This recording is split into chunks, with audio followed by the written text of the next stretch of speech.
365 দিন আমাদেরকে প্রোটেক্ট করার জন্য দাঁড়িয়ে আছে Indian army. Salute to Indian army. প্রত্যেকটা দেখবে জুতোগুলো কিন্তু চেঞ্জ হচ্ছে। 947 জন জওয়ান কিন্তু আমাদের দেশের জন্য প্রাণ উৎসর্গ করছে। পুরো মরুভূমি, পুরো চারপাশে মরুভূমি। দেখো মাথার স্ক্রুটু আস্তে আস্তে ঢিলা হতে লেগেছে। ও বাবা, ওপর থেকে পাথর পড়ছে, মাথায় পড়লে মাথা ফেটে যাবে। পুরো 90 ডিগ্রি খাড়া হয়ে দাঁড়িয়ে আছে আর সব ঝুরঝুরে পাথর।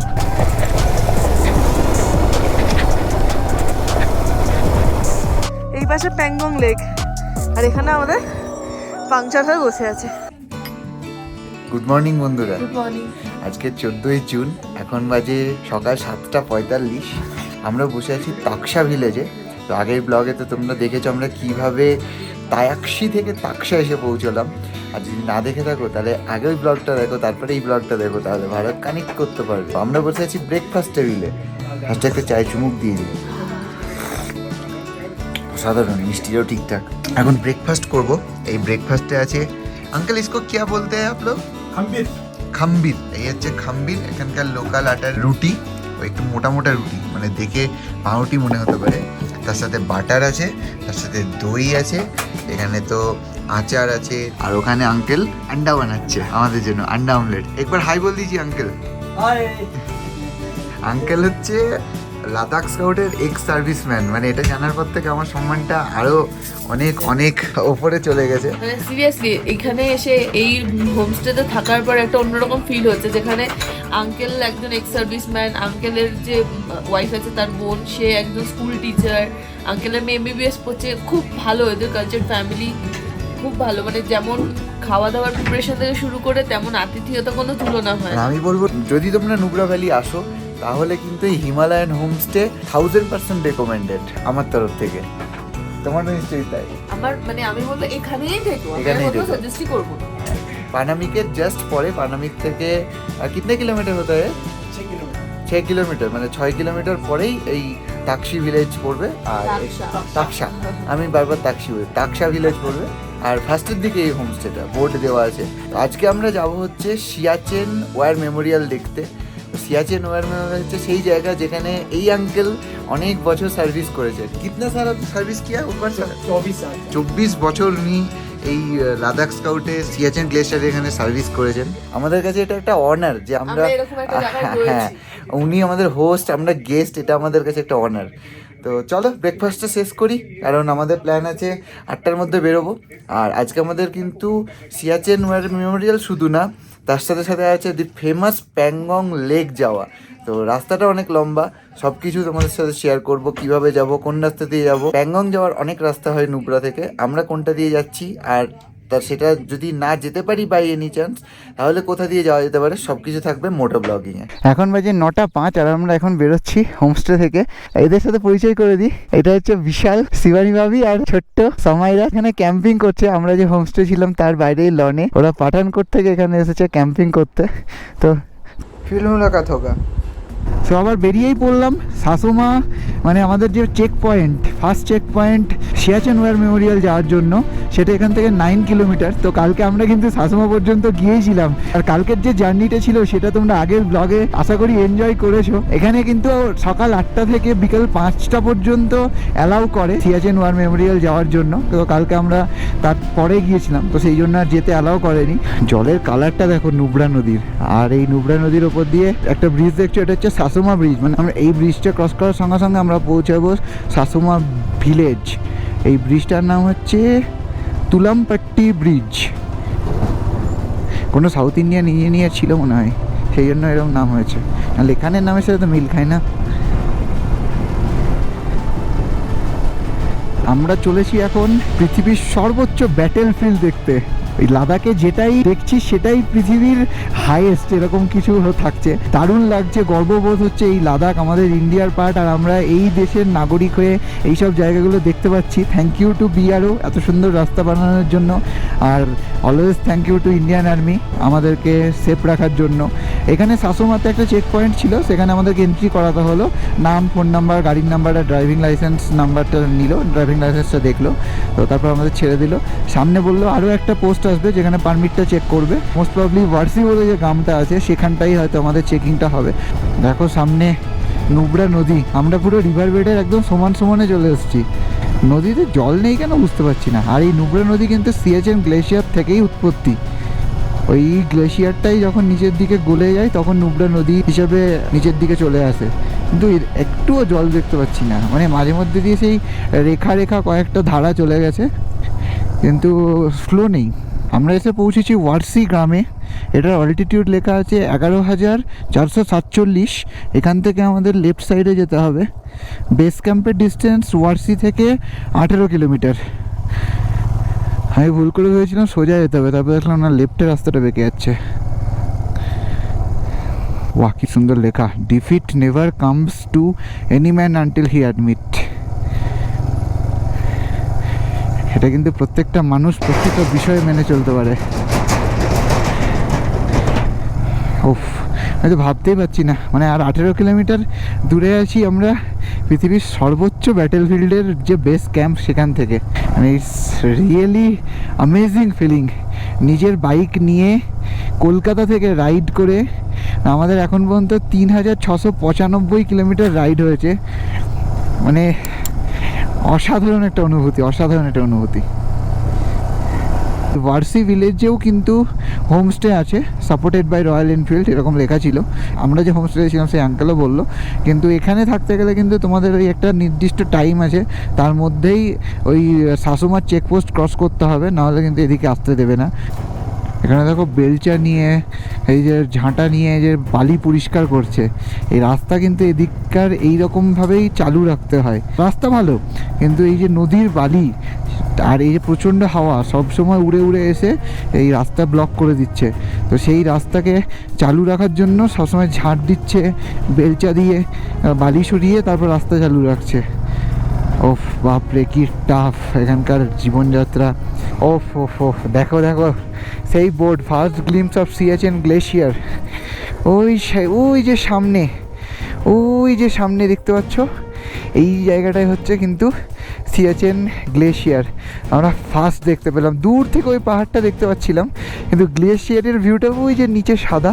আমি এনে গোপ্রোতে আদৌ কিছু বোঝা যাচ্ছে নাকি, আর তারপরে আবার একটু ক্লাউডিও হয়ে আছে। তো চলো কাছে যাই, কাছ থেকে দেখাবো। আমরা এসে পৌঁছে গেছি সিয়াচেন বেস ক্যাম্প।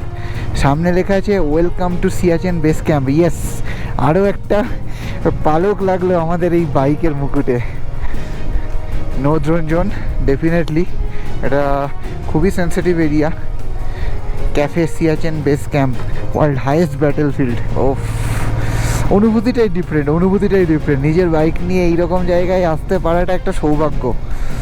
যারা যারা আমাকে সাহায্য করেছে এই জায়গায় পৌঁছানোর জন্য, আমার অফিস কলিগ, বাড়ির রিলেটিভ, বন্ধু বান্ধব, মেন্টাল সাপোর্ট দিয়ে সবাইকে অনেক অনেক থ্যাঙ্কস।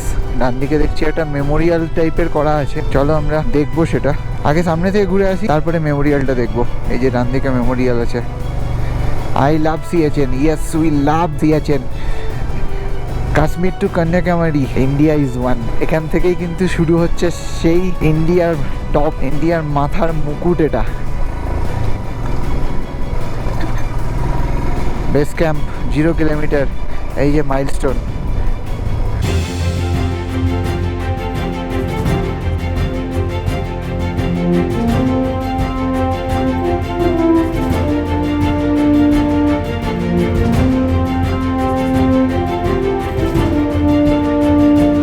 আমরা এখন দাঁড়িয়ে আছি সিয়াচেন গ্লেশিয়ারের সামনে। জাস্ট বিশ্বাসই হচ্ছে না।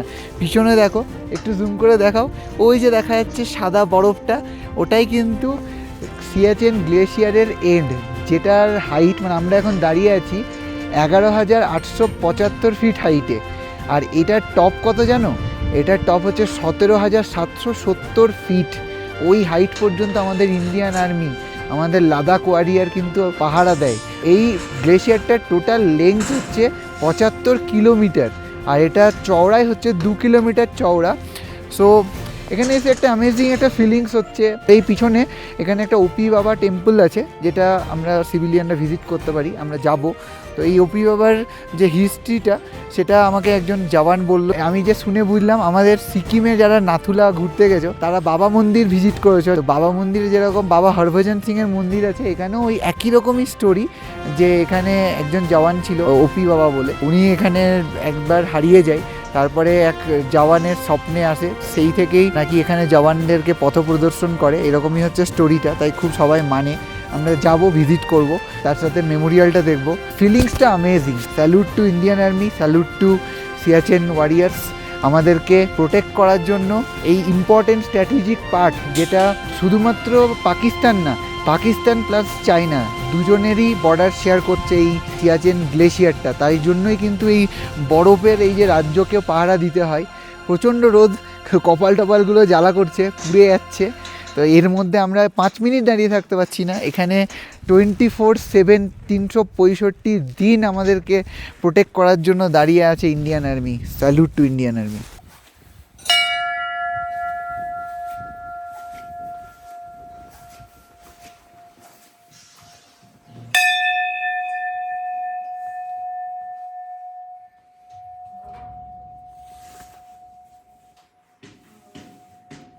আমরা একটুখানি এই পাথর ফেলা আছে, এই পাথরের ওপরে একটু উঠলাম। পাহাড় কেটে যে পাথরগুলো ফেলা থাকে, সেই পাহাড়ের ওপরে আমরা একটু উঠলাম। আর এখানে ওঠার পর কিন্তু খুব ভালোভাবে গ্লেসিয়ারটাকে দেখা যাচ্ছে, তার সাথে বেস ক্যাম্পটাও খুব সুন্দরভাবে দেখা যাচ্ছে। এটা বিশাল বড় বেস ক্যাম্প। আর এই গ্লেসিয়ারটা কিন্তু মানে সোজা উঠে যাচ্ছে এরকম না, গ্লেসিয়ারটা কিন্তু পাহাড়ের খাঁজে খাঁজে পুরো সাপের মতো এঁকে বেঁকে চলছে।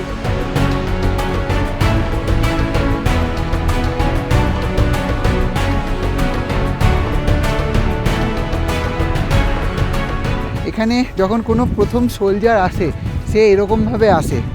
নর্মাল তাদের জওয়ানের ড্রেস থাকে, বন্দুক, পিঠে ব্যাগ। তারপরে যখন সিয়াচেন বেস ক্যাম্পে আসে, তখন কিন্তু এইরকম ড্রেস হয়ে যায়। তার জ্যাকেট পাল্টে যায়, তার ব্যাগ পাল্টে যায়, তার মাথার ক্যাপ চেঞ্জ হয়ে যায়। নেক্সট যখন তারা লোয়ার অল্টিটিউডের যে পোস্টগুলো হয়, সেগুলোতে যাওয়ার জন্য এরকম। আর প্রত্যেকটা দেখবে জুতোগুলো কিন্তু চেঞ্জ হচ্ছে, কারণ মানুষের হাতে আর পায়ে কিন্তু সবথেকে বেশি ঠান্ডা লাগে। আর যখন হায়ার ক্যাম্পের পোস্টে কাউকে পোস্টিং দেওয়া হয়, তখন তাদের দেওয়া হয় স্নো গগলস, এই স্পেশাল ড্রেস, তারপরে ক্র্যাম্পন দেওয়া জুতো, পুরো হোয়াইট স্নো কালার্ড ড্রেস কেমোফ্লাজের জন্য। এই জিনিসগুলো এখানে এসে দেখে একটা পেট্রিয়াটিক একটা ফিলিংস আসছে। এখানে দেখো মডেল রাখা আছে, মডেল না মানে অরিজিনাল রিটায়ার্ড স্নো স্কুটার যেগুলো হয়, মানে যেগুলোতে পেট্রোলিং করে, তো সেইগুলোও কিন্তু এখানে রাখা আছে। এদিকে একটা আছে, ওদিকে একটা আছে। তার সাথে কিন্তু সেলফি পয়েন্টও করা আছে, আই লাভ সিয়াচেন।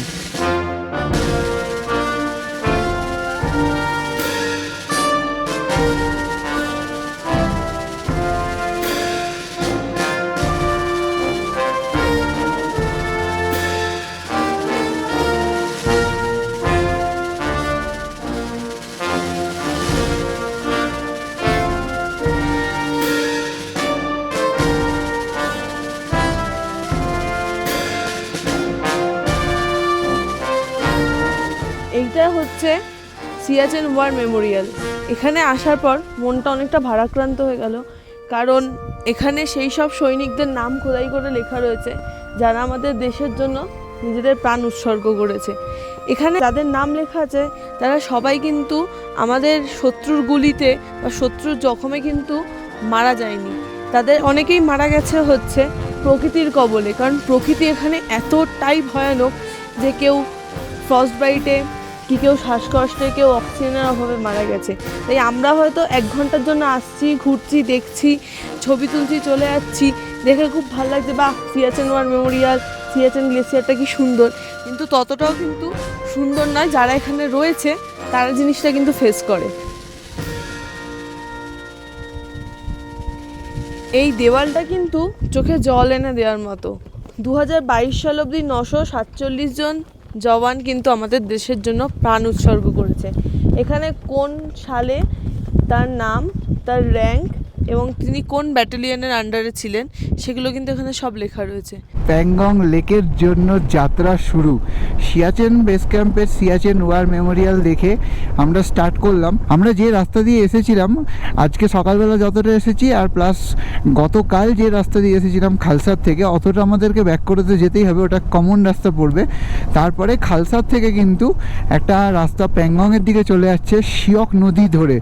শিয়ক নদী, যে নদীটা আমাদের হুন্ডার ডিস্কিটের ডিস্কটা যে নদীর পাশ দিয়ে আমরা গিয়েছিলাম, গত ব্লগে দেখিয়েছি, সেই নদীর পাশ দিয়েই কিন্তু প্যাংগং আমরা যাব। চলো রাস্তা পুরোটা শেয়ার করব।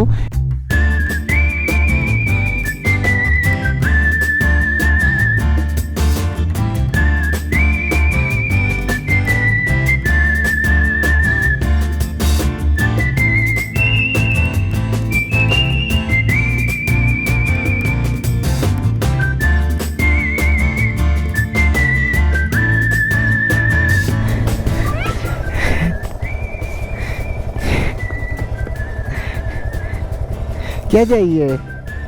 लॉजेस चाहिए?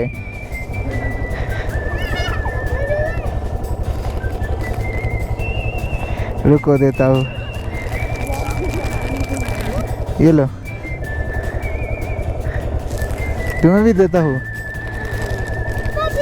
ये लो झूले।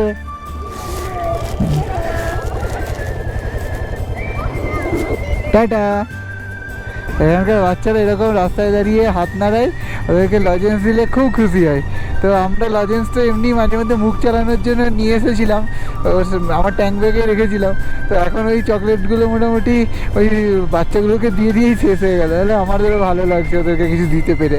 ওরা না এখানে লজেন্স টজেন্স একদম পায় না, সে লেট এতে পাওয়া যায় কিন্তু এই সমস্ত গ্রামের সাইডগুলোতে পাওয়া যায় না। তো খুব মজা পাচ্ছে। তাকসা ভিলেজ থেকে সিয়াচেন গ্লেসিয়ার দেখে কিন্তু আমরা চলে এসেছি টিম্বুরে। সুমোর থেকে যখন তোমরা খালসারের দিকে যাবে, খালসার থেকে প্রায় 10 কিলোমিটার আগে তোমাদের এই গ্রামটা পড়বে, এটার নাম হচ্ছে টিম্বুরে। এখানে দ্য হেভেন রেস্টুরেন্টে আমরা ঢুকে গেছি লাঞ্চ করতে। লাঞ্চে প্রথমে নিয়েছি 2 কাপ চা, আদা দেওয়া, আর তারপরে হচ্ছে চিকেন নুডলস। এটাকে কিন্তু আমরা বেরিয়ে যাবো প্যাংগংয়ের দিকে। আর প্যাংগংয়ের দিকে রাস্তায় কিন্তু অনেকটা গ্যাপে গ্যাপে গ্রাম রয়েছে, তো জানি না কীরকম কী অ্যাভেলেবিলিটি আছে, তাই জন্য খেয়ে নিলাম। এরপরে আমাদেরকে আবার একটুখানি যেতে হবে হচ্ছে তোমার সুমোরের দিকে, ও ব্রিজটা ক্রস করে আমরা রাইট সাইড নিয়ে নেব, ওটা একটা নতুন রাস্তা। আমরা যে রাস্তাটা দিয়ে আসছিলাম সেটা থেকে একটা রাস্তা লেফট সাইডে কেটে গেল, বোর্ড দেওয়া ছিল প্যাংগং টিএসও। টিএসও মানে হচ্ছে লেক, তো এখানে টিএসও এইটার মানে কিন্তু লেক। সো আমরা প্যাংগং লেকের রাস্তায় এবার ধরে নিয়েছি, দিয়ে এই যে নুব্রা নদীটা চলে যাচ্ছে। আর আমরা এখন আবার এই ওপরের রাস্তাটা ধরে আস্তে আস্তে আবার এই শিয়ক নদীর পাশে চলে যাব। আর এই জায়গাটা প্রচণ্ড মেঘ করে আছে, আবার সামনে ক্লিয়ার দেখছি। এই হচ্ছে পাহাড়ের খামখেয়ালিপনা। প্যাংগং যাওয়ার রাস্তায় ঢুকতে না ঢুকতে অ্যাডভেঞ্চার শুরু।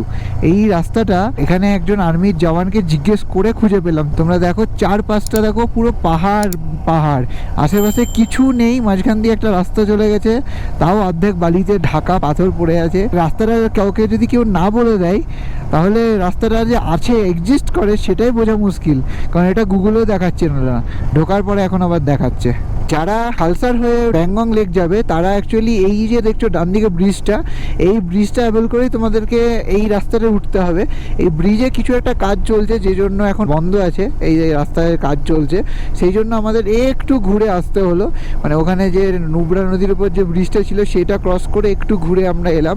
কিন্তু এখন যে রাস্তাটাই আমরা এবার পড়লাম সেই রাস্তাটা কিন্তু নর্মালি লোকজন যায়। ব্ল্যাকটপ রাস্তার যে সুখ সেটা এখন ত্যাগ করে এখন পুরো কাঁচা রাস্তায় ঢুকে গেছি। এখন যা মোটামুটি আপডেট পাচ্ছি যে এরকমই রাস্তা চলবে। হ্যান্ডেলকে একদম পুরো আঁকড়ে ধরে আছি যাতে গাড়ি না পড়ে, রাস্তা কিন্তু প্রচণ্ড টাফ। ডান দিকে যেতে হবে, আর বাঁ দিকে দেখছি সোলার প্যানেল বসানো। এখানে কিন্তু রিনিউয়েবল এনার্জি বেশ ভালোই ইউজ হয়, তোমাদের আগের ব্লগে দেখিয়েছি। আমরা যে হোমস্টেটায় ছিলাম সেখানে কীরকমভাবে সূর্যের তাপকে ইউজ করে গিজারের কাজ করা হচ্ছে। বালির মরুভূমির মধ্যে দিয়ে পার করতে হবে। চলো উইন্দিলাকে নামিয়ে দিয়েছি, কারণ বালিতে ট্র্যাকশন পাচ্ছে না একদম। হবে হবে হবে হবে, না পড়েই হবে।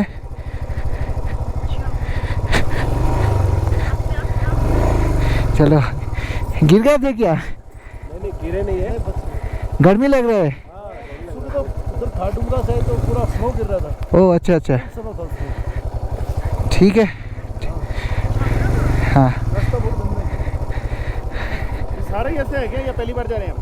हाँ पहली बार जा रहे हैं? हाँ पहले बारे পুরো মরুভূমি, পুরো চারপাশে মরুভূমি। দেখো এই বালির এই মানে কি মারাত্মক ছিল এই জায়গাটা পার করা, দেখে বুঝতে পারছো। কোনো গ্রিপ পাচ্ছি না চাকায়, কোনো গ্রিপ পাচ্ছি না। সোয়েটার ফোয়েটার সব খুলতে হবে, গরম লাগছে।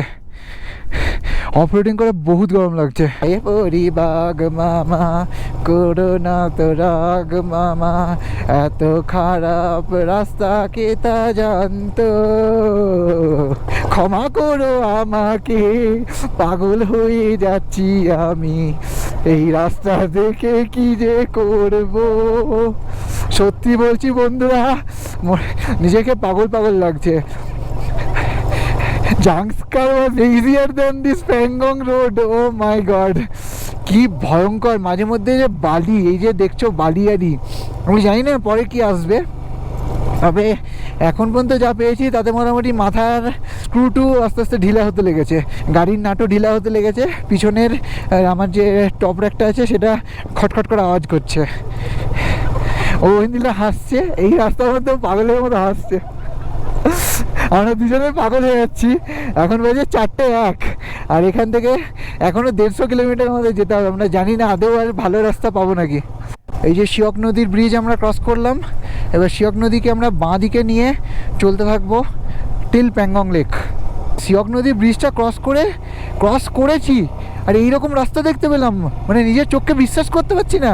Is it real? মানে রাস্তা কি এরকমই চলবে? এই রাস্তা নতুন তৈরি হয়েছে, সো এরকমই রাস্তা হয়ে যাবে ভবিষ্যতে।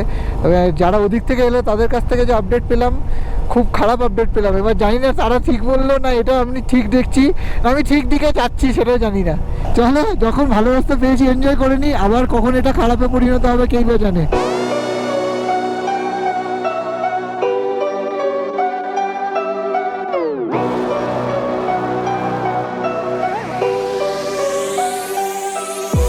ভালো রাস্তার সুখ শেষ, এবার খারাপ রাস্তা। গাড়ি ছেড়ে দেবো, এবার কপালে থাকলে পড়ে যাবো, আর নাহলে সোজা নেমে যাবো। ফার্স্ট গিয়ারে ছেড়ে দিয়েছি, একটু ব্রেক মারতেই হবে, নাহলে কন্ট্রোল করা যাবে না।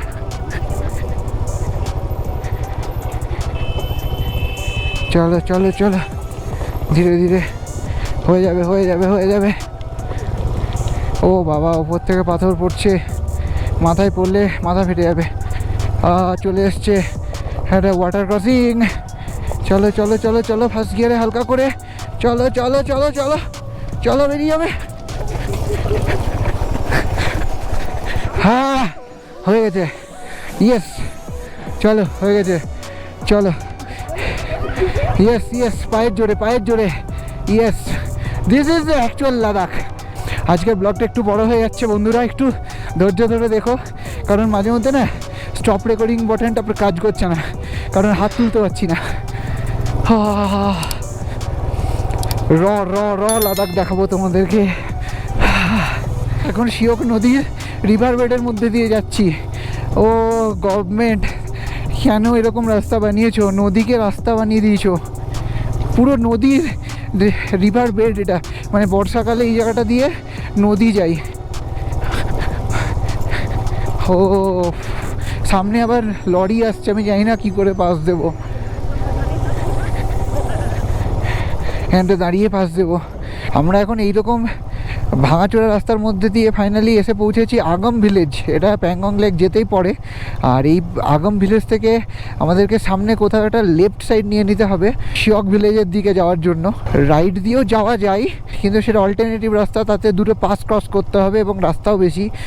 একটা হচ্ছে ওয়ালিলা পাস এবং তারপরে পড়বে হচ্ছে চাংলা পাস। তো ওটা অনেক রুটটা বড়, সেই জন্য আমরা শিয়ক ভিলেজ হয়ে, যেটা শিয়ক নদীর ধার দিয়ে যাচ্ছে, সেই রুটটাই চুজ করেছি।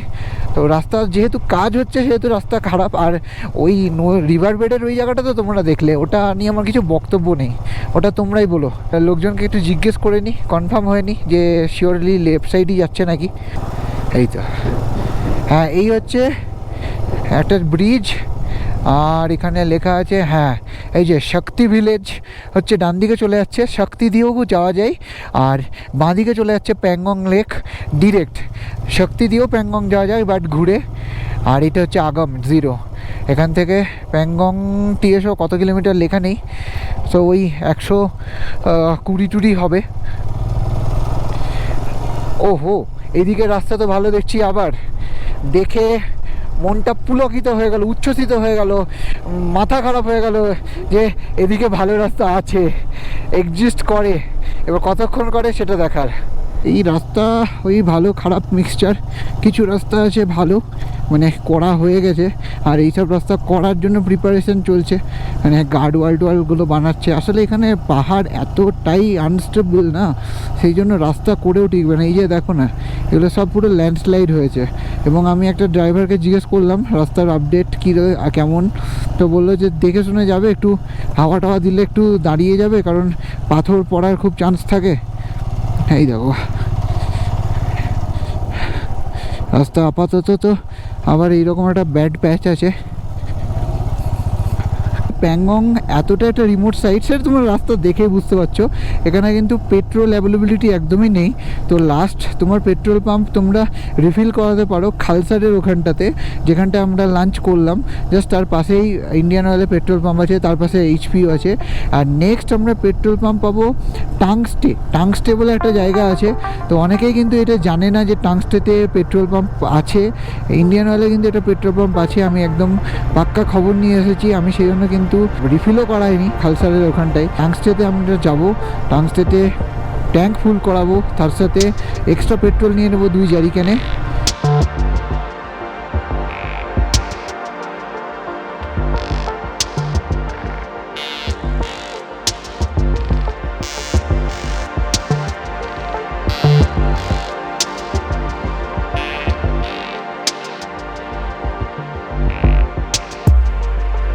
প্যাংগংয়ে কিন্তু ঠিকঠাক করে কারেন্ট থাকে না, তার কারণ কিন্তু এই প্রকৃতি। দেখো ইলেকট্রিকের পোল পাথর পড়ে পুরো ভেঙে নদীর জলে চলে গেছে। সামনে যতগুলো পোল দেখতে পাচ্ছি সব কিন্তু ভেঙে পড়ে গেছে। রাস্তা এখানে খারাপ, তার কারণ হচ্ছে পাথর এখানে যে কোনো সময় ল্যান্ডস্লাইড হয়।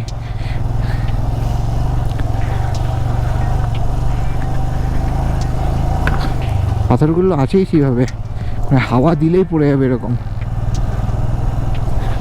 বাপরে বাপ, পাহাড়টা তো মনে হচ্ছে যে কোনো সময় পাথর পড়বে, মানে পাহাড়টাই যেন ভেঙে পড়বে। জানি না কতটা তোমরা ক্যামেরায় বুঝতে পারছো, বাট আমার যেতে বহুত ভয় লাগছে, সত্যি ভয় লাগছে। একদম পুরো 90 ডিগ্রি খাড়া হয়ে দাঁড়িয়ে আছে, আর সব ঝুরঝুরে পাথর। আমি দিলাম ভয়ে নেমে গেল। এখানে একটা ওয়াটার ক্রসিং আছে বলে ওই যে হেঁটে হেঁটে যাচ্ছে। তুমি ট্রেকিং করতে থাকো, তুমি ট্রেকিং করে প্যাংগং পৌঁছাও, আমি আসছি।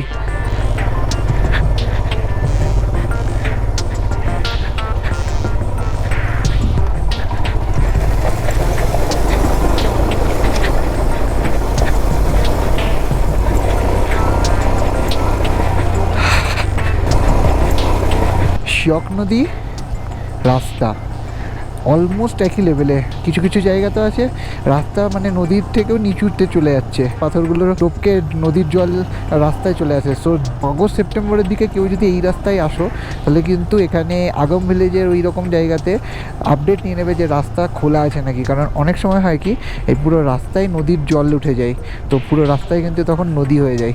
তো এই আপডেটটা আমি পেয়েছি, তোমাদের সাথে শেয়ার করে রাখলাম। দেখো এখনও রাস্তার ধারে জল জমেও আছে।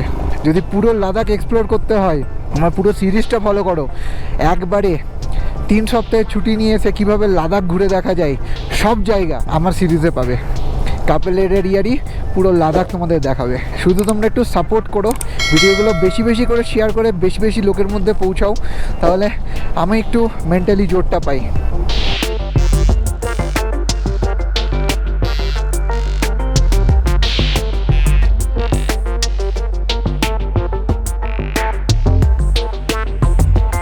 এই প্রথম জনজীবনের একটা নিদর্শন দেখতে পেলাম শিয়ক রিভার রেস্টুরেন্ট।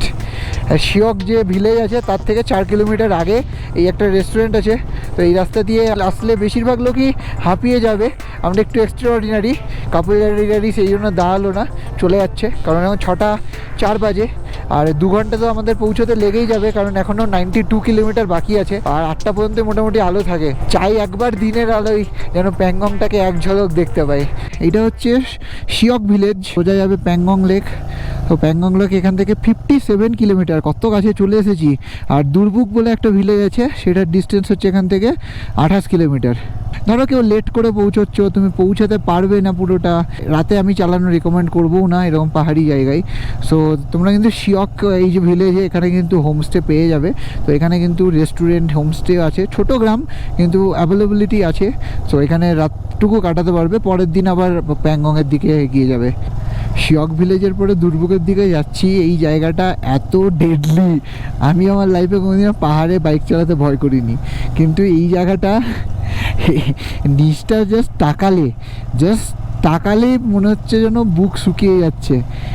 এত গভীর খাত, মানে একদম স্ট্রেট নেমে গেছে, মানে তার কোনো অন্ত দেখা যাচ্ছে না নিচে কোথায়, মনে হচ্ছে যেন পাতালে চলে যাচ্ছে। কি ভয়ানক জায়গা, নার্ভ শক্ত রাখতে হবে এইসব জায়গা দিয়ে বাইক চালিয়ে যেতে গেলে।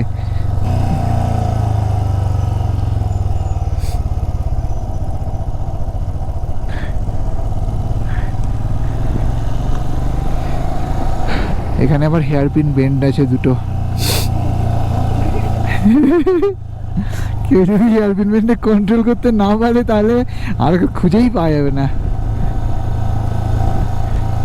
আমরা যে রাস্তা দিয়ে এলাম সেটা হচ্ছে নুব্রা ভ্যালি থেকে প্যাংগং যাওয়ার সব থেকে শর্টেস্ট রাস্তা।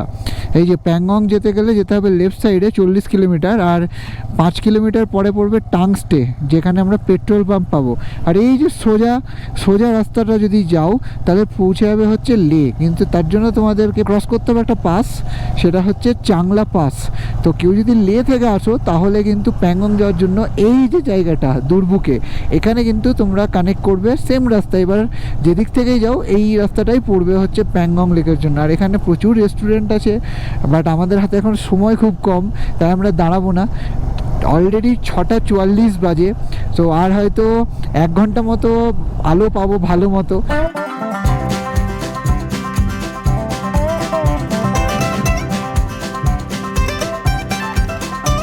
এই হচ্ছে টাংস্টের ইন্ডিয়ান অয়েলের লাস্ট পেট্রোল পাম্প। এখানে কিন্তু পেট্রোল রিফিল করতেই হবে মাস্ট, কারণ এরপর আর কোনো পেট্রোল পাবো না আমরা। আর সেই জন্য কিন্তু আমরা এই জারিকেনেও ভরিয়ে নিয়েছি দুদিকে। বাট এখানে একটা কেলো হয়ে গেছে। কেলোটা হচ্ছে আমরা যখন জাংস্কারে বারবার আছাড় খেয়েছি তখন কোনো এক সময় এখানটাতে ঘষে গিয়েছিল। এবার ঘষে গিয়েছিল আমি বুঝতে পারিনি যে এখানটা লিক হয়ে গেছে। সো যখনই পেট্রোল ফুল করিয়েছি এখান থেকে পেট্রোল লিক করতে থাকলো, প্রায় আধা লিটার পেট্রোল তো পড়ে গেল। এবার লাকিলি আমি সমস্ত জিনিস ক্যারি করছিলাম, সো এখানে ফেভিকুইক লাগিয়ে তারপর এমসিল লাগিয়ে দিয়েছি। এবার এমসিল জমতে তো সময় লাগে, তাও দেখা যাক কতটা ধরে রাখতে পারে, কারণ নরম লাগছে জায়গাটা। ভেতরে পেট্রোলটা যখন নড়বে তখন একটু উইক হয়ে যাবে, তাও চলো দেখা যাক। এখানে পেট্রোল ভরিয়ে নিয়েছি, যখন সব কিছু ভালো হয়েছে এটাও ভালো একদম। 1900 কত টাকা? 1910 টাকার পেট্রোল ভরিয়েছি। হ্যাঁ, এরপরে তার পেট্রোল পাওয়া যাবে না, তো যা পারলাম 1910 টাকা। আর এখানে 103 টাকা 16 পয়সা করে পেট্রোলের প্রাইস। চলো বেরোই, এই জ্যারিক্যানের প্রবলেমের জন্য আমাদের অনেক লেট হয়ে গেল। এখন 7:35 বেজে গেছে, এতক্ষণ আমরা প্যাংগং পৌঁছে যেতাম, বাট এর জ্যারিক্যানের ট্রিটমেন্ট করতে আমাদের অনেক টাইম চলে গেল। প্যাংগংয়ের আগের রাস্তা ওয়ান অফ দ্য বেস্ট রাস্তা ইন লাদাখ। কি লাগছে আর কি বানিয়েছে বিয়ারো, ইউ আর জিনিয়াস। নাহলে এই 14,000 ফিট হাইটে আমি 5th গিয়ারে ফেলে 80-তে গাড়ি চালাচ্ছি। আর একটা সময় ছিল আজকেই কয়েক ঘন্টা আগে যখন 1st গিয়ারে 10 ফিটও তুলতে পারছিলাম না। কোনো রকমের গাড়িটাকে জাস্ট দাঁড় করিয়ে রাখাটা একটা চ্যালেঞ্জ ছিল। লাভলি থ্যাংক ইউ বিয়ারো, এরকম রাস্তা আমাদের দেশকে উপহার দেওয়ার জন্য। যারা 2024 বা 2025 প্যাংগং আসবে, এই রাস্তায় বাইক চালিয়ে তোমাদের মজা চলে আসবে। ও কি রাস্তা বানিয়েছে, অনেক ভালো রাস্তার মধ্যে দিয়ে এসছি, কিন্তু প্যাংগং পৌঁছচ্ছি তো তার একটা আলাদা এক্সাইটমেন্ট আছে। বন্ধুরা আমরা পৌঁছে গেছি প্যাংগং লেক। এই যে সামনে দেখতে পাচ্ছ কিছু লাইট জ্বলছে, এটা হচ্ছে স্পাগমিক। এটাকেই কিন্তু প্যাংগং লেক বলে নর্মাল টুরিস্টরা চেনে। তো খুব খারাপ লাগছে যে রাত হয়ে গেল, আমরা টাইমে পৌঁছাতে পারলাম না আলো থাকতে থাকতে। এখন বাজে 8:17। ওই পেট্রোলের প্রবলেমের জন্য একটু লেট হয়ে গেল, নাহলে আরও হয়তো 40-45 মিনিট আগে পৌঁছে যেতাম। তো কই বাত নেই, কারণ আমরা আগামীকাল থাকবো প্যাংগং লেকের ধারে। তো সেখানেই তোমাদেরকে দেখাবো প্যাংগং লেকের কিছু দুর্ধর্ষ ভিউ। তার জন্য শুধু আমাদের সঙ্গে থেকো অ্যান্ড চ্যানেলটা সাবস্ক্রাইব করে নেক্সট ব্লগের জন্য ওয়েট করো। কি হাল? কি করছো? আমার ছেড়ে দাও আমাকে। কেন ছাড়বো কেন? ব্লগ করার মতো আর আমার মেন্টালিটি নেই। আরে চটছো কেন? কোথায় আছি এবার? টেম্পারেচারটা দেখো, 8.9 ডিগ্রি। এই হাতটা পাশে কাজ করছে না। এই পাশে প্যাংগং লেক, আর এখানে আমাদের পাংচার হয়ে বসে আছে। কোনো মানে হয়? দেখো রাত্রি কটা বাজে এখন? দেখো 8:38। 8:38। এইদিকে স্পাগমিক, এই যে এই গ্রামটা স্পাগমিক। মোবাইল নেটওয়ার্ক নেই, 3 কিলোমিটার দূরে আছি স্পাগমিক থেকে।